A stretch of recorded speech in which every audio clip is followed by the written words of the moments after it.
turn to ban.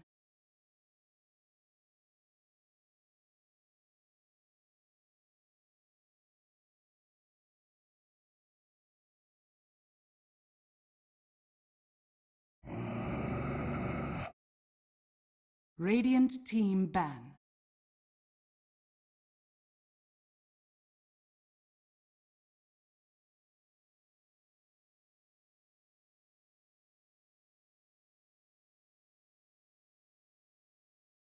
Ten seconds remaining. Alliances turn to ban. Radiant team ban.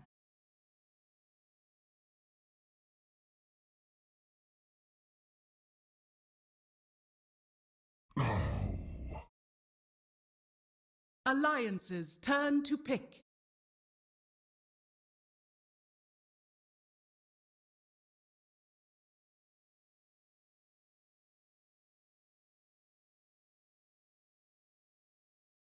Behold the horn of Magnus. Radiant team pick.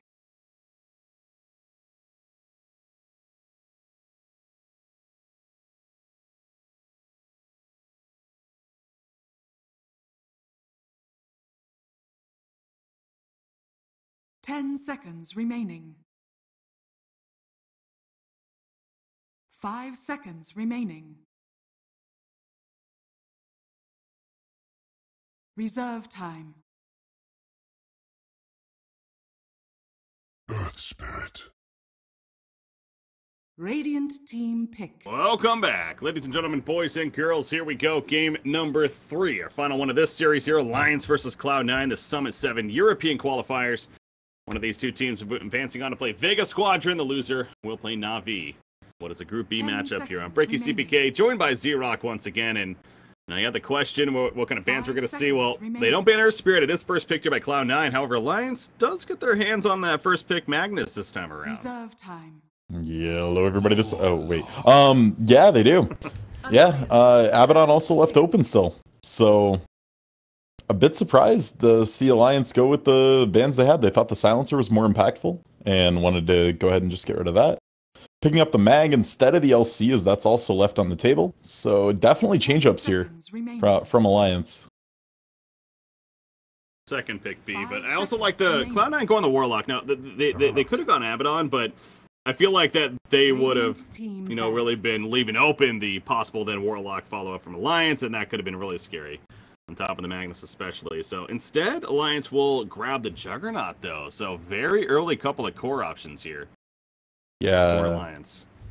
Warlock is... I'm almost wondering if it hasn't been played out a little bit. We're still seeing those explosive team fights when he catches the 3-4-man bonds in Chaotic Offering, but we've seen a lot of games where it just feels lackluster. Where he gets the rock off, can't get a good bonds, and then it doesn't do anything, or he has such a bad early game that it takes him too long to get to level 6, or he just, you know, the enemy team picks Storm and kills him before he can get anything off. And while it's still been a premium first pick here, it's starting to seem like it's showing a little bit of meta wear, I guess, where if a hero's meta long enough, teams start developing just strategies and play patterns to play against it. 10 seconds I think he is a little underappreciated as a spectator, to be fair. He's one of those, like, he's doing stuff that we can't really notice a lot, or it's not as flashy. Like Upheaval, for example. I think Upheaval does a lot of work in fights, and is a very annoying ability to play into a lot of the time. That, you know, again, it's a spectator, maybe it's just kind of hard to really tell that. And the Shadower, the healing up over time in fights is probably something as a player you would recognize, but as a spectator, again, maybe not as noticeable. But, I mean, at the same time, I do see what you're saying, I do agree with you, but as long as that Chaotic Offering's there, as long as the Fatal Bond synergy's there as well, he potentially has one of the highest damage outputs out of any support hero in team fights, and up with, like, Crystal Maiden comes to mind, and hell, those two heroes are top tier supports, so yeah, maybe that has something to do with it. But yeah, CM has been notably lacking from this whole series so far. But yeah, you're absolutely right. If Warlock hits a 4-man bonds, he essentially is doing double damage. He just doubled the entire team's damage output, which is absolutely insane. But I feel like teams are getting better and better about not letting him get 3- and 4-man bonds. We'll just have to see. I mean, I know the last 3 Warlock games I've casted, Warlock's lost. So obviously the win rate at Kiev was slightly over 50% on Warlock, so it is still winning games. Yeah. Crystal Maiden, we mentioned him though, and I think Alliance, it's pretty obvious pick here almost to be Crystal Maiden in my opinion. Seconds remaining. It pairs very well with Juggernaut. It has some jungle synergy where it can just fall back and grab some 5 early seconds levels. remaining. I like it a lot here. Third pick for Cloud9, not nearly as obvious. Reserve time. They definitely have a lot of options here. What direction they would want to go. I imagine they'll wait till later in the draft to grab Baby Knight's mid hero until Alliance is a little more telling in their draft about how hard he's going to be roamed on and who's going to be going against. Picking up the LC. Yeah, so I mean, you have 3 potentially first ban worthy heroes on C9. Yeah, I also feel like that's a little bit of a takeaway, but obviously they're happy to have it, but LC could have worked. Well, okay, now, unless they ran the Magnus Mid, which again is possible. So just more of that idea. Like I feel like whenever you see the Juggernaut Loda, you really buff him up is the strategy with Alliance, and you already got the Empower, but press the attack then on top of that. And I know the Ogre matchup with the Bloodlust, of course, he's banned out initially, but looking for all those buffs if anything, and well, kind of a hero that at least gives him some defensive presence now. Good against LC. Yeah, I'm curious to see what Alliance is going to pick. One of the big things we saw, as you said, Noya really came out huge last game. So Alliance needs to pick a roamer that can at least somewhat match him. 10 seconds remaining. And as to what that's going to be, it's got to be something like a Bounty, a Riki, a Spirit Breaker. Those being like the big obvious 3. I don't think Bounty is in a good spot in the meta right now. Obviously, we've seen Riki pay off huge. In certain games, there are teams that it's first banned against. But it doesn't really feel like an Alliance hero per se. Alliance's turn to pick. Ace, Terrorblade. That goes together pretty well. Be their carry of choice here. Yeah, going back to the Dazzle though, actually now thinking about it too, that means that Crystal Maiden likely not going to be the option here for Alliance anymore. So missing out a little bit on that synergy potential. But again, Dazzle's understandable. 5 seconds It's still an option. It kind of forces you into a traditional tri lane, which is really bad into an Earth Spirit. So yeah, we'll have to see. It's up to Alliance. Like, do they think they can win trying to outroam the Earth Spirit, or do you just accept that mid lane's going to be miserable? I know you mentioned Spirit Breaker. He's actually definitely one that comes to mind and setting up for that roam, but something they want. Do they really want that single target? Well, now you got to start thinking we need ways to stop Sunder.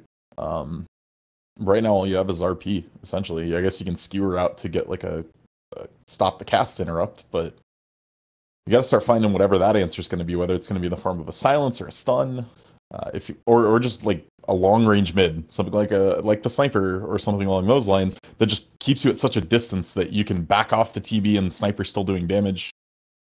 But maybe the Lina comes up here, actually. I wouldn't mind seeing that out of Alliance.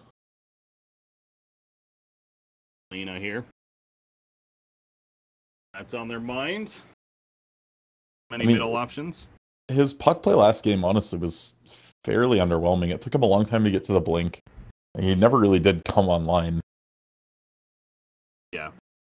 The flashy limp that we maybe expect to see. And obviously the first game he played the Alchemist there now. Different story, but... Yeah, totally different play styles. Invoker the last game. That'd be good again here, you think? So, one of the people in chat knows Limp really well, and I kind of heard this too. When he was playing on Complexity, Chessie always played it, right? Because they used to swap who played 1 and 2, depending on the hero. And Chessie would always play the Invoker. And I remember there was one game they switched it up and Limp played it specifically, and it went really well. But apparently he's not feeling comfortable on it. He doesn't think he's quite up to competitive level with that. And that's an Alliance special right there. I mean, this is something that Loda and EGM have a ton of experience running is Coddle Jug. Good wave clear as well, and Coddle's, again, is definitely not as... He's kind of had his phases here, and we haven't seen a lot of him as of late, but as you pointed out, perhaps just a comfort for the team. But interesting to hear about the Limp Invoker there, though. Yeah. I mean, okay, so you have like the God tier Invokers, right? The ones that have always played it, and they're super known for it. But to play Invoker at a competitive level is not as hard as a lot of people think. It's in reality, a lot of it is just farming well, very efficiently, and keeping your eye out for good sunstrikes. Alliances turn to And then the rest of it's all basic combos. You're gonna tornado into meteor into deafening blast, and those are all easily learnable. Final ban for side of Alliance. Tinker was the ban out from Cloud9, and that's definitely one that I know Lim plays, and 10 seconds could remaining. have potentially been pretty strong here. I'm not having to deal with that anymore. Those lasers. Spam. Counter push. Ember Spirit going to be the ban out from Alliance, so a couple of middle options, and the pool's getting a little bit less. That's a mid-mag. Radiant team. Yeah. It's going to be a mid-mag. This is the all-in on Lotus strat. Yeah, I mean, they're going to have Shallow Grave to keep him alive, Coddle to give good lane pressure, and pretty much just buff Loda till you win. 10 seconds. Storm Spirit. Right, Cloud9 go on the storm here. Response? Yeah, wow. Good catch. Cloud9's lineup looks incredibly well balanced. They've got good CC between the Earth Spirit and the Storm for low cooldown CC, and then Duel and Chaotic Offering for more crucial team fights. Alliance's lineup looks very pressure-based, right? If the Coddle Dazzle Jug shoves a tower early, can really get some work done, but I think a lot of this game is going to be on Jonas and Fan. He's going to have to get a fairly quick level 6 and rotate really well. And we've been seeing Clockworks do that lately, so if that happens here, yeah, we need like a 3-3 level Clockwork here from yesterday or 2 days ago. He was insane. Yeah, we even saw one earlier today. I guess was it the first series now? Yeah, that was the first it must series. have been. Well, we saw a very nice Clockwork game one as well. That's true. And they'll be back in this series. With this Coddle, they can do two things with it. They can post it up in the offlane. We've seen this a lot, where you use Coddle in the trees with just illuminates to bounce the wave off the tower, where you're getting it low enough, you're putting some pressure and getting Clockwork that early level 2, level 3. Or you either put it with the Jug and you're looking to probably just shove the wave out, farm jungle with the Coddle. Like there's flexibility here. The one thing they can't do is give up any early game kills. If 2 or 3 kills go C9's way, lane matchups start getting incredibly hard. Mag Storm isn't good for Mag, but once the bottle is online, once the Arcane Boots are online, it's not bad. You just sit there and you spam Shockwave, you farm. It just is what it is. Same kind of thing with the offlane. DLC isn't in a great spot there, but if he pressed the attacks off manually, he should never really die. He'd have to be in a bad spot to get caught. So all the lane matchups are, I'd say, slightly leaning C9 favored. Well, does here. The early game, so Loda, he's not happy. They know this annoys Alliance. Do you remember Alliance was all chatting this yesterday too?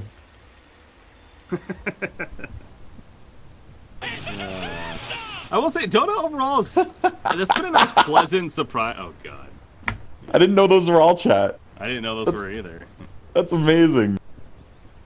Okay, I'm what? surprised it hasn't been abused more. Yeah, I didn't realize that was all chat. Oh, I can't wait for the first South American game I cast. It's gonna be constant. Yeah, man, pleasantly surprised with the lack of initial pauses in competitive Dota 2 overall. Like obviously, yes, they happen, as you see right here even, but even when they do happen, it's maybe like 5 to 10 seconds, and then we're into the actions. Loda resumed the game, and C9 didn't say go. Yeah, that's super BM on a Loda there. Oh, you're right. I thought I just might have missed something, but yeah, that's like insanely like yell at them from the tournament admin bad mannered. Well, now you know Loda's on tilt. He really is.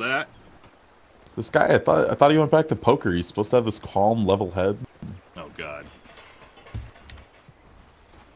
that works out. You're looking a little like Phil Hellmuth here. Come on, Loda. Well, again, that's something that you know, as a player, I kind of wanted that changes your mentality as a. You know, obviously you can't be like spamming all the time. This isn't a pub by any means, but the idea of putting extra pressure on him, you know, the top lane. I don't know if that's something you're going to change up with your strategy necessarily. I mean, Honestly, if I'm C9, I'm probably pausing at the start of every game against Alliance, knowing it upsets Solida this much.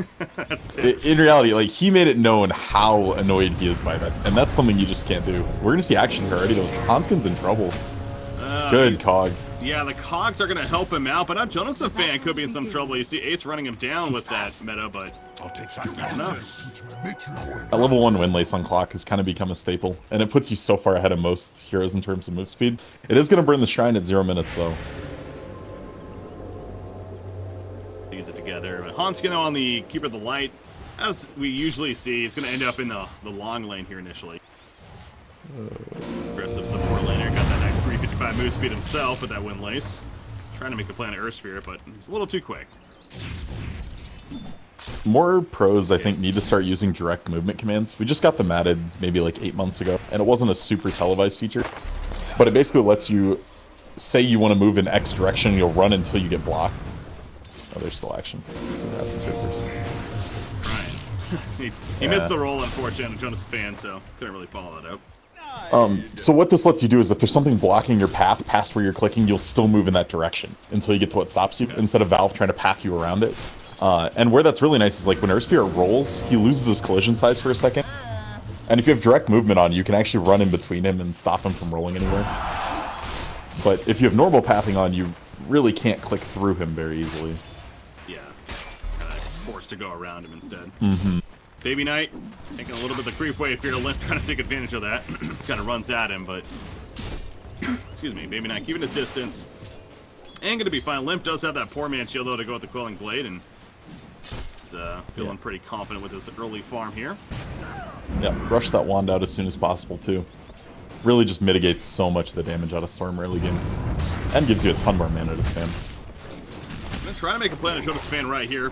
Thought Earth Spirit might have been making a push him backwards, but again, he's only level 1, so obviously only has the rolling bolt. Yeah, and Hesta Joe finally kind of realizing he's not in any danger up here. There's so little damage that's actually going to kill him. Press the attack mitigates so much of what Spin is going to do. See right there, even with the heal coming out, he just kind of walks it off, and we'll go back to CSing here, so. Good for Hesta Joe Rotten at that top lane right now, as you mentioned, but Juggernaut is having the free farm essentially, now 14-0. There, Terrorblade, keep it up, 12-7 himself. Roaming back towards the bottom lane, but I feel like they really need Earth Spirit level 2 before they can be a threat of getting a kill here on Jonas Fan. Try again, do a but lot of he'll go pressure right on though. through. Ooh, the upheaval. Very early skill point. Yeah. Using that over the Fatal Bonds here this earlier on, and yeah, I actually brought that up yesterday in a cast too that I was doing that. I've noticed that Warlocks have been really valuing the upheaval earlier on, and we've even seen Warlocks max it out first in some cases, so. Yeah, that kind of has to be what you decide, because 1 point in it early game is kind of rough. It's not that much of a slow, and it really slows down you getting max bond. So yeah, we'll have to see what he does with it, because max upheaval is insane. Level 1 upheaval is pretty underwhelming. Got Ace, Metamorphosis going to be wearing off right there. Sitting in the creeps though. Focusing on that, but middle lane Magnus, he's winning this matchup as far as CS is concerned right now. 17-7, you got a 14-2 Storm Spirit, so well played by Limp so far.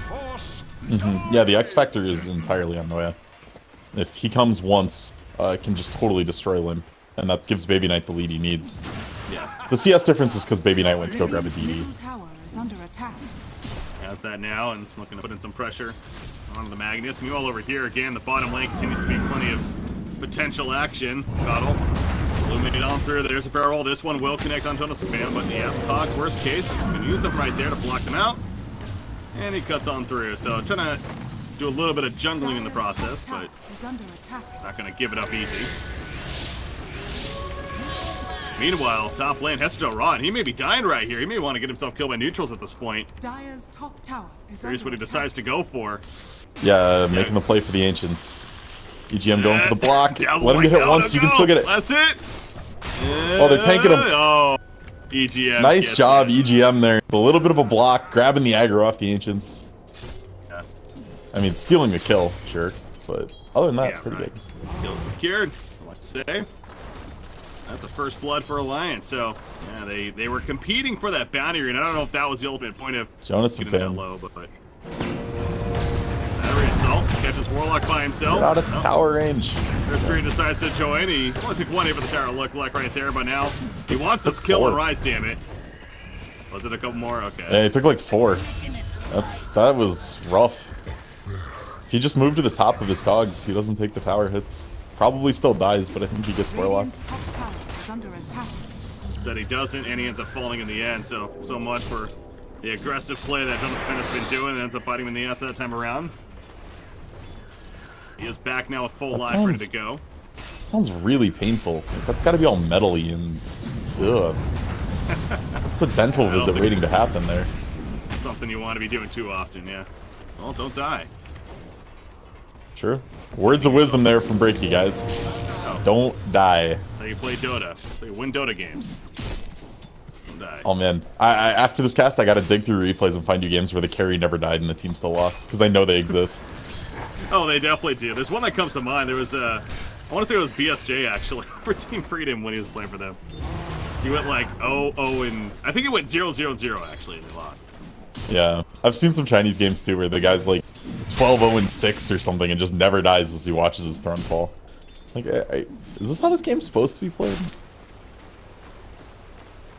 Alright, so Limp, though, did take the safety point in Skewer and the point in RP at 6, so opting to sacrifice a little bit of farm efficiency to have the utility to go in and actually use RP effectively. So we'll have to see if we can make use of this here. He's going to find a rune bottom.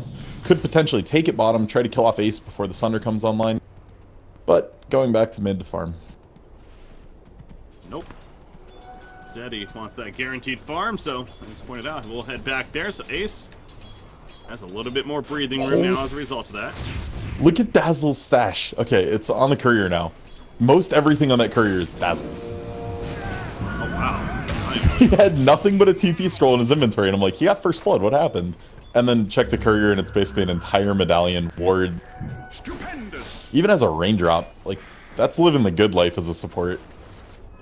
Well, as long as he gets those items, it's still taking a while before he gets them, but Yeah. just gonna like having those. Nice Medallion. stack. Yeah, he dumped his wards off on Limp, so Limp could put one of them on the high ground middle, and give himself a little more coverage. Yeah, finds the D ward too. Very nice. There. Right now, Storm Spirit's actually... Look at where Hanskin is. Look at where Hanskin is. Where's Hanskin? Radiant's Bottom. tower is under There he attack. is. He's in trouble. Coddle's caught. Dead. Yeah, The they TV got him wrapped. there. Yeah, TV wrapped before the creep wave came and was sitting behind him in the trees. So as soon as they found him, nowhere for Hanskin to go. Will do the damage of two. Testajo needs to be a little bit careful here. Loda does have 6, so the risk of getting Omni Slash spun down is still there. Although you're a very tanky offlaner. Poor man's 900 HP. You got Jonas a fan, trying to be tanky enough over here, but it's a good damage. Meta is ready for Terrorblade, but you cannot really keep close enough. Fine for the time being, but Storm Spirit, yeah, he was jungling a little bit. He buys his power treads though, and now he's gonna try to get this haste rune. Rise will kind of block him out a little bit. Now he puts the cogs up, and now with Storm Spirit being here, Port's coming into the shrine. He activates the shrine in the background, but not close enough. And down goes Clockwork, so good catch right there from the Storm Spirit. Top lane, Tower is under attack. gonna run him down. He has a mango for the Omni Slash here. Yeah, he's gonna pop the mango. It's not quite enough. They need another auto or two. That's the attack. It's almost good that he didn't get the Omni Slash off, and now actually we're gonna see a turn. He puts the duel on a Dazzle. At least secure that, get a winner. Ooh, Loda? Loda, don't tell me he's dying to the tower. Okay. Oh man, he might die to Storm. Storm, though. Storm is committing. No! Storm left! No mana! Oh. How to win at the trees. That actually- Juggernaut gets away. That kind of sucks for Baby Knight. Because he committed his entire mana pool to that. That means it makes it a lot harder for him to jungle here. He's going to slowly do one camp. And Limp is getting free farm time. And these Ancients are starting to stack up. That's true. He's got them going, so we'll see if, I assume Limp, or I guess Juggernaut maybe even as a team. Yeah, it'll depend on who they want to give it to. So Limp kind of has 3 options here. Blink is the most obvious one, Shadowblade the less so, and then Echo Saber if he wants to be greedy. If the stack gets big enough and he's taking it, I think Echo first is more likely. Is under attack. Oh no, Hanskin, not again. Yeah, they scanned him up here. I saw that, and now he's gonna realize, ah, crap. He's dead again. Just One more. Get it off before. Now, to be fair, his death there saved the tower. Getting the full Illuminate off on that creep wave did take the pressure off. And for 160 gold, maybe okay. Omni slash to kill the Warlock, but now Loda's in a horrible position. Probably gonna die in return. Jonas Bank gets picked up, and down goes Loda. A 2-for-1. Loda might have been out, but there was a Storm Remnant sitting there from when Storm ported in. Loda walked into it. Just top lane. Yep. RP's used to catch terribly. They would love to turn kill, but they're not Sunder's going to up. get it. Noya was there to help save him, and as you mentioned, Sunder just in case. Alliance doesn't have the damage right now. This entire lineup is built around scaling on the Jug, and we're 10 minutes into this game and your Jug is not doing great. He's doing okay, but definitely not exploding out in any way, shape, or form, and really struggle here in the early game for Alliance. Top lane, Juggernaut is going to join up with the Magnus. Power buff is up, level 4. Boulder Smash there to slow it down, but they're going to truly defend this base, with the tower even. EGM also here has that weave to throw out if necessary, but yeah, they're not going to defend it. They're going to finally give that one up. I mean, that's good. They're not going to lose anything for it either. No real tower pressure being threatened. Clock hooks in on bot lane, for better or worse. Is that going to be a kill though? Yeah, probably not. In fact, that's just like, yeah, let's duel. You want to fight? Come at me, bro. That's a kill. He didn't get the winner, but... Mention that was I almost feel like he expected a TP or something, because maybe. Well, and the Clock kind of went an odd build. 2-1-2 is generally what you do when you're really struggling and you need to push the wave out with your rocket flare. But not having the extra point in battery assault loses you a ton of damage off the hookshot combo. So this almost feels a little bit like that sloppiness that you're kind of talking about with game 2, even how it started to transition there. Alliance, I don't know if it's a tilt thing or what, but they just start to seem a little bit off, you know, from the top lane, how much they dove up there to not even get the kill, to how it's bottom lane with Jonas Fan trying to make the play and getting turn kills. So a lot of these situations where we're having these turn kills happening, almost some head-scratching moments here for Alliance. So we know they have the potential to, you know, be very good as a team, and we've seen the moments of that, hell, even in the series. But then it goes to, you know, make some sloppy plays. So they're going to have to definitely fine-tune it further on in this game, and that's going to help taking out the, I believe it was a triple stack agents there. Cores at least. We got picked by, like, they lose one hero early on, and then they decide it's time to take the team fight. We can do this. And they get a pretty good initiation off, but they're missing a hero, and then they fall flat and die. Or they TP in 2s and 3s and just kind of chain feed. Now they're going to have a blink on Limp here very soon. In fact, yeah, he just bought it, so that's going to be delivered. And RP, level 1. It's going to be level 2, though, in a second. A couple of creep kills, so we'll be able to try to find some value from that here. We saw earlier he tried to use it for a solo kill, came up short. But would hope for that big combo here. And they have potential, again, to line things up. You know, Illuminate on top of a big RP, and Juggernaut doing plenty of damage in between. They're going to try for a chance right here. Smoked on up Hanskin. He's caught though initially. Blinding light pushback. Pretty good start right there. Weave comes out. There's the RP. No, not going to be used just yet. Skewer in the background. The RP catches Terrorblade, but then press the attack immediately after. He still even has Sunder and sitting in that meta form like the boss that he is. Loda will end up falling. LC at least goes down, but this is now going to be a lost tower and ultimately a victory for Cloud9 when it comes to the overall fight here. Yeah. Absolutely. Beautiful blinding light there, but again, Noya winning the game for his team. Limp would have hit a 2. Oh, still going.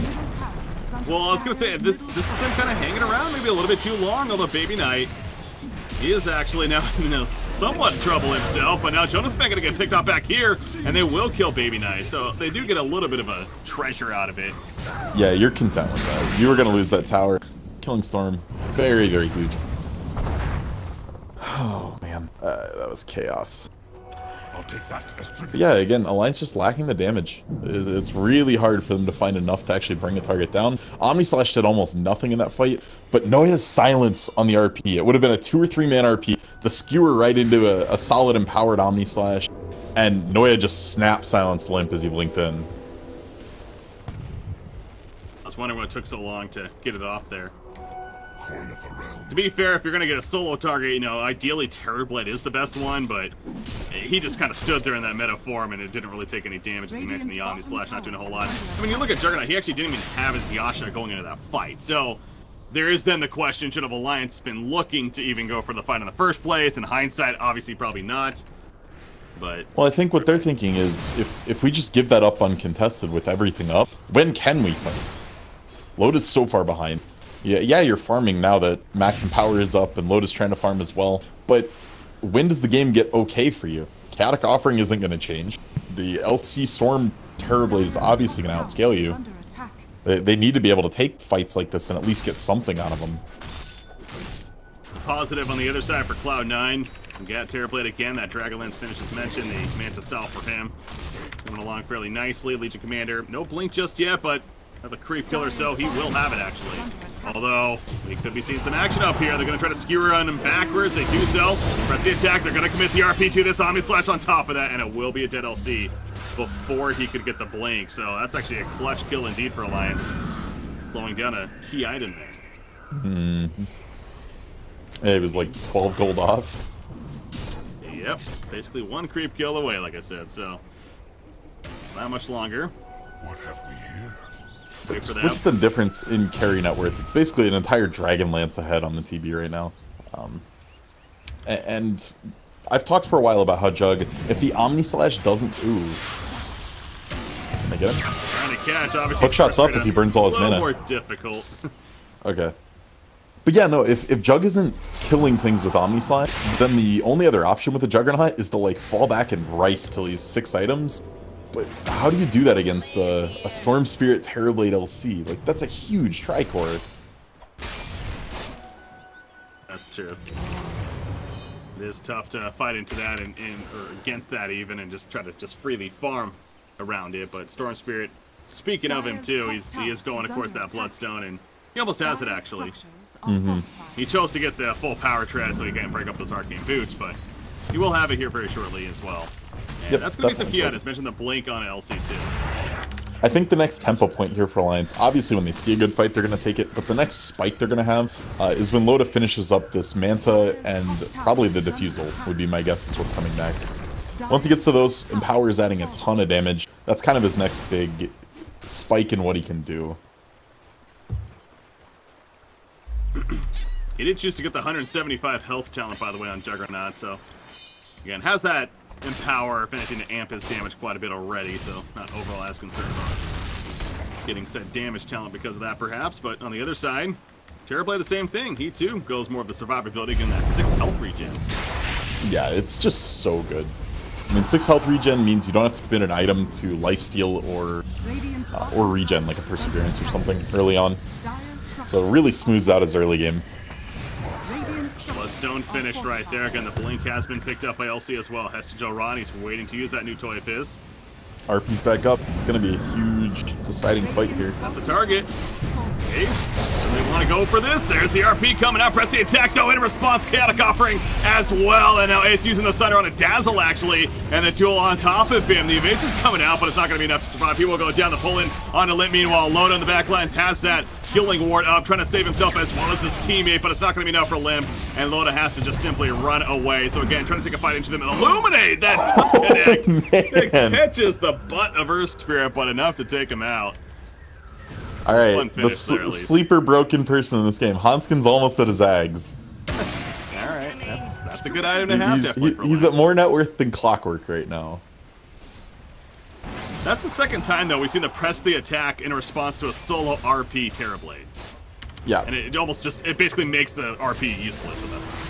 Yeah, Loda ported into that fight after farming bottom and didn't even have enough mana. He spun and dropped a healing ward and then he couldn't Omni Slash that entire team fight. If Omni's up on the back of that RP, maybe that's different.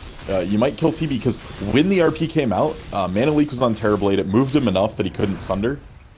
So the Omni Slash there may have been enough to drop the TB, but just a little bit of an unfortunate plays there. C9 ending up coming up huge though. What, a 3-for-1 in a tower? This is what you want out of your Warlock. You're taking objectives. You're forcing fights around important things. and coming out on top every time because the rock is so good. Yeah, another benefit too, we just mentioned the Bloodstone purchase going into that fight, so Baby Knight has a couple more charges to go with it, already up to 14, and 2,200 gold saved up on top of all that, so he's going to continue to scale bigger and better. The straight Shivas is interesting on him. Okay, he switched over to an Orchid. His quick buy had a Shivas on it. I actually didn't mind it. Almost all the damage coming out of this team's in Juggernaut. Other than, you know, Hanskin's massive Illuminates. Yeah, going for the Orchid. The execute ability. Exactly. But no, I like Orchid too here. It makes it so you can just silence the Dazzle in a team fight, so when your LC duels, there's not a Grave to come off the back of it. Terrorblade, that Manta style finish though, and that's such a key item on him, and now you got the Eye of Scotty queued up, so Manta style is one thing where you start to get a little worried if you weren't already, and then Eye of Scotty's just like the, okay, now it's going to be really difficult to take care of this Terrorblade, as it already was before, but... You know that it's a good TB game when you don't feel like you need a blink second or third item on TB. You're just like, I got Lance, I got Manta, and I'm going Scotty, and then it's a Hurricane fight. If you never feel the need to buy the BKB, you're having a pretty good game. Yeah, and again, it's the pressing attack. You see Hester Duran's positioning. He's not even looking to initiate necessarily on heroes. He's more so... It's almost like he's just simply sitting back waiting for an RP commitment from the Magnus. That's his role here to counter on top of that. Meanwhile, middle lane, Hopkins, he does have that axe. Now he's going to be jumped on. He's going to be dead at the beginning of a possible fight here. Oh, more victories for LC. That's easy tier 2. C9 firmly in the driver's seat here, and it's going to take something big out of Alliance to turn this. Mag on Limp here looking to go a Orchid instead of an Echo Saber, which definitely a little different, but I like it here. They need some extra lockdown for Storm Spirit, and that'll provide a way to do that. Also could really use level 20 on him ASAP again. I know they nerfed it, but still 10% in power damage. Really would like that for Loda. I'm sure Loda would especially. Be a little ways off. He's just about level 15 at least. Yeah, it's still a distant pipe dream to get to 20. Ways. So you see more talent points being picked up. In fact, 90 gold per minute now. And Magnus Dazzle also gets level 10 finally. That 90 gold shows the dire straits of this game. He's so far behind. He's taking a fairly minor gold talent versus 12 strength on a strength hero that actually does right click here and there. So just showing where they're at in this game. Limp doesn't think he's going to get a lot more time to farm and have some room. Really wants to actually finish this Orchid before another big engagement happens. Needs about another 900 gold. And in return right now, C9 should be playing the Vision game. They've already got great wards up in the... Oh wow, these are actually all Alliance's wards. They got the full Deord off? Holy cow. What did you do, Hanskin? You're a beast. But yeah, no, I mean, total vision control here for Alliance. The C9 side needs to be playing the ward game. You'll run, sweep out the jungle, get wards up around Roche, and really look to try to take that at some point here soon. If you keep the Warlock out of the pit, the engage potential for Alliance is not good. You blink in, you RP, and all of a sudden you get rock into 4-man mobs. Counterplay is definitely real for Cloud9, and we've already seen that several times between the press the attack and that rock is mentioned, so... and if they watched Kiev Major, they know how not to do it with SG Esports stacking the Warlock in the pit. Don't do that. So they were watching that. Was that against EG? Yeah. That was the game they should have had. That was game 3. Like, they're way up, and they put 5 in the Roche pit, including the Sand King and the Warlock, and they just got, like, destroyed by a 4 or 5-man Puck Silence and Coil. Whoops. Terrorblade. Yeah, that's literally all they could say at that point. It was whoops. Shouldn't have done that. So the smoke here, right there. Big smoke out of C9. Committing literally everyone except Hester Joe. Yeah. They were really hoping somebody would at least try to kill the illusion or something, but Alliance, good heads up there. Give them the opportunity, so continue to walk around with Cloud9. Again, they don't have tier 3 towers dead yet, and in fact, the bottom tier 2 is still out, so I was going to say it probably should focus on that, and sure enough, that's what they're going for. To take it out, Roshan is up. at least going to get the tier 2 first, and then we'll see any movement from there. In fact, Alliance, will they try to take Roshan while they're pushing? No, they're going to wrap around, actually. Their Rosh take is fairly slow. I mean, yeah, you have a medallion and a jug, so that helps, but you're giving up a tier 2, and it's going to give the C9 squad position on the tier 3. Oh, that's a pick! They got the Earth Spirit, yeah, it's a start there. Now, I almost feel like they probably should keep going, though. Once they really just play it safe from here. Just use Illuminate to push waves out. If C9 wants to keep fighting it, chip them down a little. That's big. If they can kill Rise, they got him. Oh, they got him before the golem, so big start into it. Ronnie wants to get the duel off on Alona. He's going to get the duel off the RP now in return. And the cleave damage as well. This is exactly what Alliance needed. Star Spirit, the Soul Survivor. And Baby Knight zip-zapping out of here. He should be fine himself, but that's exactly what Alliance needed. We see that once the RP connects and the cleave comes out, exactly what can't happen. Baby Knight's not TPing. Lotus faster. Oh, the regen. That's so sad. This is awkward. You can't use it, though. Can you maybe get it off now? No, he's still not yet. He's still in the spin. He's silenced now. He's dead. He just denies himself, actually. And Airspirit gets picked off. And look at this. Wow. Nice present. Let's go for Roshan. That's 6 kills in a Roshan. I mean, that... Wow. C9 way overstayed there. They lost Noya, who's been basically their MVP of this series. And Warlock gets caught by the beautiful rocket flare from Jonas, man. But there we go, the counter initiation. Oh, they want to fight this. EGM, meanwhile, he puts a Shallow Grave on himself, but Blade Mail is up here from Espador. And here comes Baby Knight back into the fight. Gonna pull in on the one right there on the limp, but it's not enough initially. Dazzle is picked off, though. There we go. He doesn't get the go on the limp, but it comes at a cost for Baby Knight. He is gonna fall. The 5-kill streak for him is gonna be ended. And Loda still has that HS, so not the prettiest fight for Cloud9, especially if Ace ends up dying. He has a Thunder now. Can he make a play with it right? He doesn't have mana. Careful. Yeah, you're right. He doesn't have mana, actually. He doesn't have the wand charges. It's not going to matter. Wow. Alliance with the comeback. This is beautiful from them. I mean, they are deserving, and the fact that they played that bottom fight so well. And they were very safe with it, you know, they had found the initial pick in our Spirit, but then they didn't just overcommit after that. They kind of fell back, waited for another prime target, but yeah, you could argue Cloud9 stuck around too long, but I think it's more so Alliance just playing that so smart-like.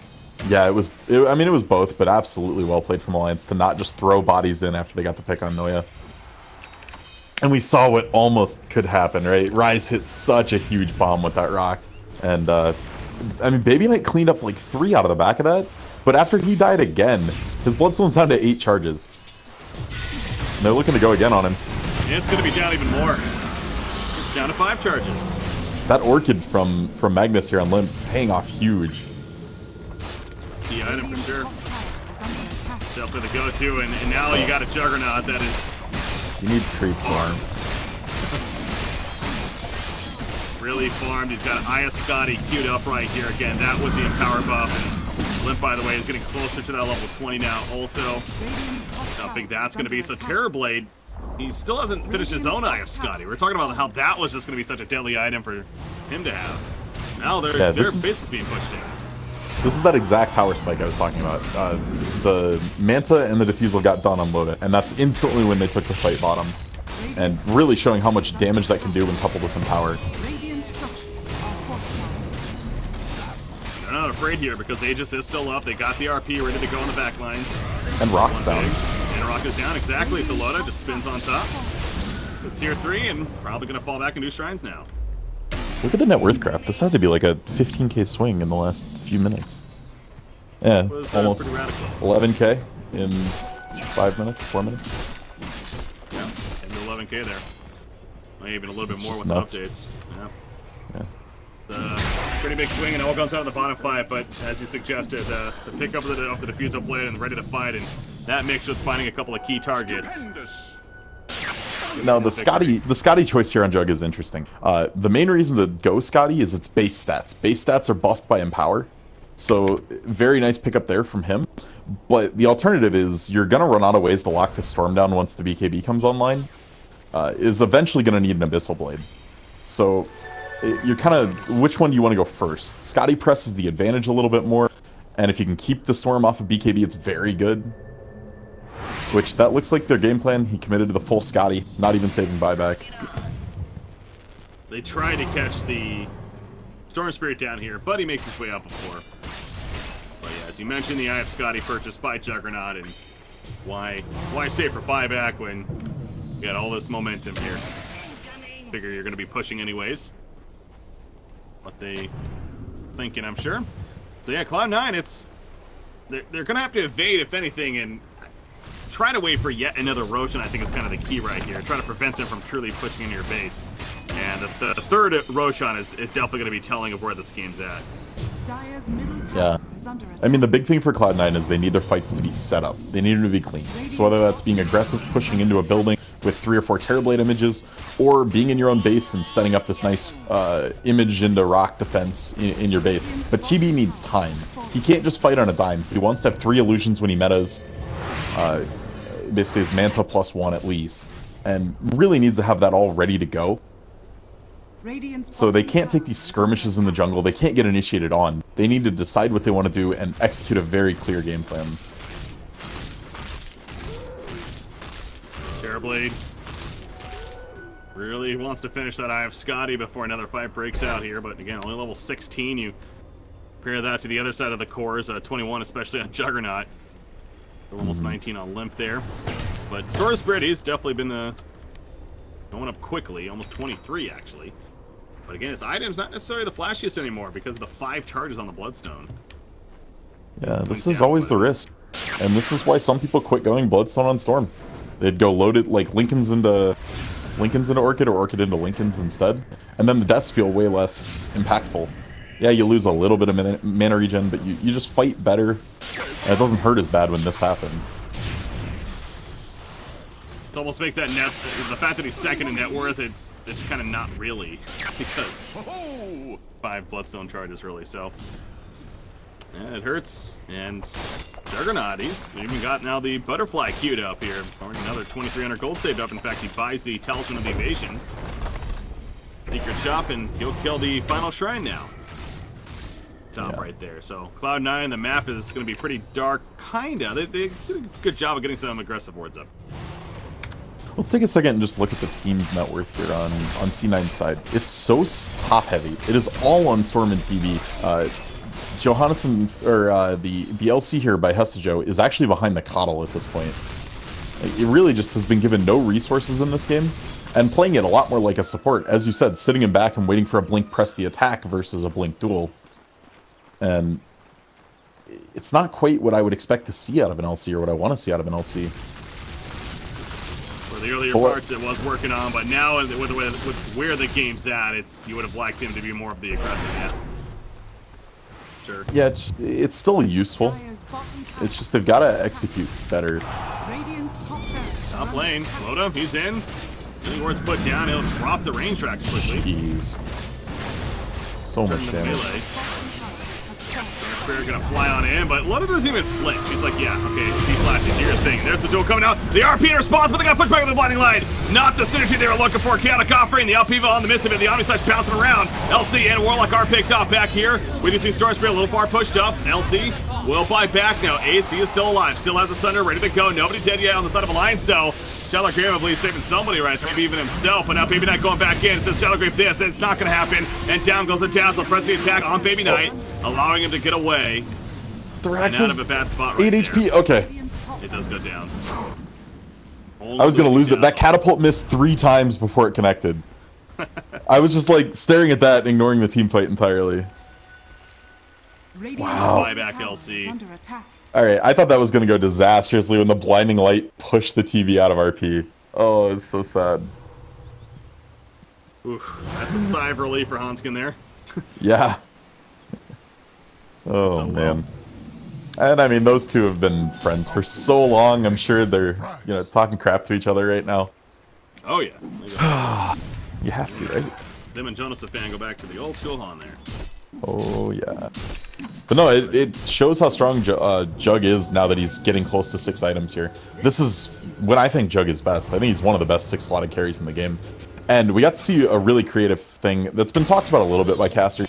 He Omni-slash Noya, used the blink to get to Hestajo Rotten mid-Omni-slash and keep it going. Which is just an excellent mechanical play. Very hard to do in the moment, but pulling it off quite nicely. And this is the risk you run. When you have 2 net worth this high and the rest of your teammates on welfare, if Loda gets to this backline, he can just delete everyone in a matter of seconds. And then you're left with just Storm and TV, which, when there's only 2 heroes instead of 5, you can start controlling them so much better. He's going to have a butterfly by the time another fight breaks out. I mean, he bought the Eye of Scotty, not worrying about a buyback, so I assume he's going to do the same here with that butterfly. Yeah. Especially with the vision they're keeping up on Roche. He's sending Manta Illusions and normal illusions into it. He is up in just over a minute here. Roshan. Kill the tier 2 mid and possibly reset. Yeah, it seems like again, Alliance, this is a big deal. It's game 3 here. Although they would still be in it, again, dropping out of the losers bracket. Would rather not. They're going to wait for Roshan now. So Cloud9, this is going to be that big fight that we were talking about. Potentially, at least. Somewhat deciding in where this game may end up here. I'm going to be honest, like, C9's play has looked better. They've made a couple big decision-making errors that snowballed massively against them in this game, but Alliance is looking insanely sloppy overall still. This is not a very promising series out of them, unfortunately. I'll take the W. I mean, yeah, absolutely. You will in a heartbeat. I just want to see them just tighten up a little bit. Individually, they're all very high-skilled players. And I think that comes from a place of just... You almost the idea that you expect better of them because of that individual skill level and because of how long they've been together. And I know these 5 haven't necessarily been together forever, but you know, it's such a prestigious organization in the Dota 2 scene, especially. And you know, you almost want to see that success, but they're going to try to go for a jump right here again. We saw what happened last time they got Earth Spirits off the bat. He exploded. Oh, that was lag. Yeah. Yeah, we all lagged there. That too. Don't know. I assume that didn't happen before. It was right after the kill. Nice. I'm trying to think of what could have caused it. It happened right when Loda manted. Yeah, maybe someone lagged there. But that's a dead Earth Spear for 40+ seconds now. Mm-hmm. Upcoming fight. Now you just pressure out. Basically, you look for a jump on Warlock. You basically spend your time on Clockwork, rocketing, making sure you have vision, and if you find him, commit hard. Once the rock is gone, you just win. Yeah, I really wonder if Cloud9 is going to try to contest. So if you're Alliance here, do you think that they just turn around and go for Roshan, or are they going to now push out and try to pressure the base? Probably. Roche is safer. You got the Rax top already. That's pushing in here slowly. Hesta Joe is trying to push it out, but yeah, Roche seems like a nice, safe play. The question is, what do you do with the Aegis? Loda really doesn't want to backpack any of those items. They're all very critical to him. Mag's doing enough damage. Maybe you throw it over that way now.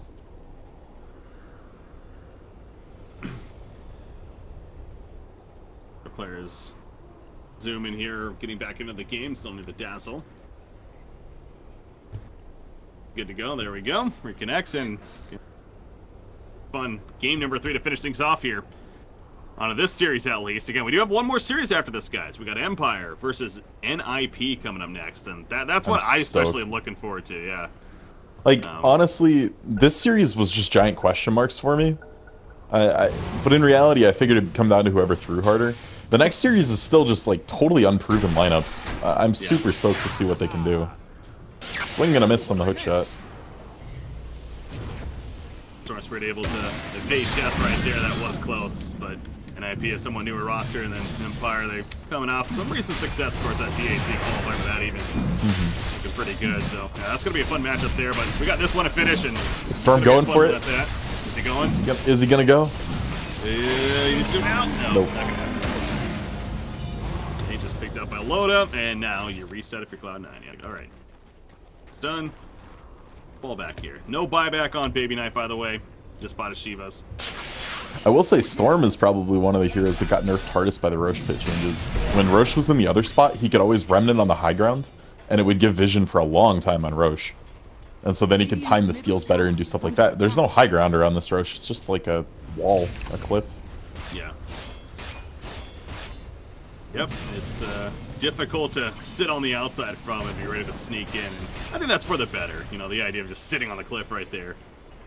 sniping in is kind of... I don't know, there's been some super cool plays because of it, though. Of course, yeah. When Ember's ult used to give vision, there's a clip of EE basically slighting, getting the Roche kill with Slight, and grabbing the Aegis, all without ever actually going into the pit.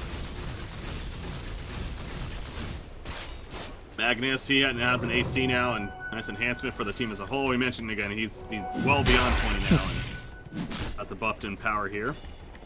They're really feeling like they just don't need more CC for the Storm. They say we shut you down hard enough, your Bloodstone lost a lot of charges. I wouldn't have been surprised to see an Abyssal on both the Jug and the Mag. Instead, just opting for neither.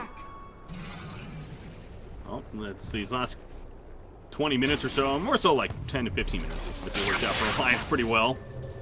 Although they're trying to chase down the Storm Spirit this time around again, but unable to find them. He scans on either side, and actually Storm Spirit's the one that scans them, and decides it's a good time to get the hell on out of there, so decision on his part.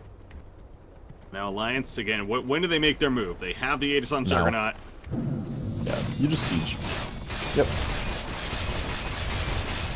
Push out here. 4,000 gold on Loda, by the way, so he's pulling up quite a bit again. Wants to at least buy back here. He pretty much has a full inventory. He has a blink currently in his backpack.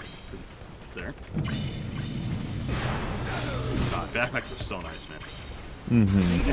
What was life like before backpacks? It wasn't even that long ago. Well, you either didn't get to 6 items, or if you were Chinese, you bought your own courier and hit in the trees near the team fight.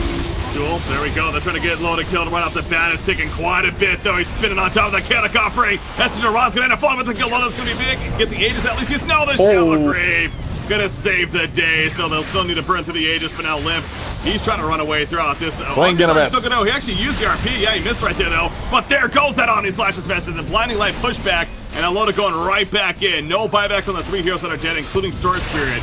And Alliance is still full go. So again, they're fairly low on several heroes, but just like the previous fight, everyone stays alive. EGM and Hanskin doing a great job of keeping everyone alive, I'm sure. And they're going great grave. Okay, he did get enough for the buyback now, so there goes a little bit of lag as he jumps in with the Shivas right there. But the return, Baby Nut has to zip zap around out of there. And now Loda. Again, a little too beefy. Also the evasion. This game is getting insanely laggy. And these aren't any of the super known, like, make the game lag heroes, so I'm a little confused as to what's going on. Well, Juggernaut spinning on top of the racks right here. Juggernaut, he's going to look to take it out, and he will successfully do that. You see Ace is kind of like, hey, stop killing our racks. Well, again, he has that tunnel vision on it, and he just doesn't care. And with meta being down, they can't even try. Like, what do they do? LC explodes right there. He still has the Aegis. The fact that he still has that. This is the crazy part, too. This is a dieback, and that should all but do it. Yeah, that'll wrap it up. Alliance looking like they're going to be taking the series 2-1 and moving on to play Vegas Squadron. And what would be the winter finals here of Group B. Our Spirit, he got deleted. And there's the official GG well played. So congrats to them. Still work to be done, but that's got to be a feel good. I agree with you. There's definitely points where they looked a little bit sloppy, but hey, they get the victory here. And, fine-tune things. You win against Vega, you're moving on to the playoffs at least. Absolutely. What's that stand? Cloud9, they're going to be dropped down to face Na'Vi in what would